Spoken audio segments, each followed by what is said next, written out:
বলতো মুরগির ঠ্যাং এত ছোট কেন হয়? ম্যাডামের এই প্রশ্নের উত্তর দিতে গেলে তো আমার সব দাঁত খুলে পড়ে যাবে, আর না দিতে পারলেও তো হাড্ডি একটাও আস্ত থাকবে না। বলো, মাথা চুল করছিস কেন? ম্যাডাম, মুরগির ঠ্যাং বড় হলে মুরগি যখন ডিম পারবে, ডিমগুলো উপর থেকে পড়ে ফেটে যাতে না যায় তার জন্য মুরগির ঠ্যাং ছোট হয়। এ কি ছাত্র রে বাবা! এবারে খালি ঠাইগুলো দিচ্ছি, পূরণ কর।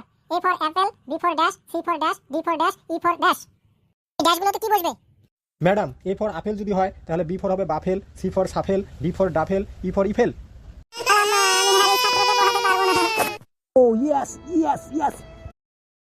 বলতো মুরগির ঠ্যাং এত ছোট কেন হয়? ম্যাডামের এই প্রশ্নের উত্তর দিতে গেলে তো আমার সব দাঁত খুলে পড়ে যাবে, আর না দিতে পারলেও তো হাড্ডি একটাও আস্ত থাকবে না। বলো, মাথা চুল করছিস কেন? ম্যাডাম, মুরগির ঠ্যাং বড় হলে মুরগি যখন ডিম পারবে, ডিমগুলো উপর থেকে পড়ে ফেটে যাতে না যায় তার জন্য মুরগির ঠ্যাং ছোট হয়। এ কি ছাত্র রে বাবা! এবারে খালি ঠাইগুলো দিচ্ছি, পূরণ কর। A for apple, B for dash, C for dash, D for dash, E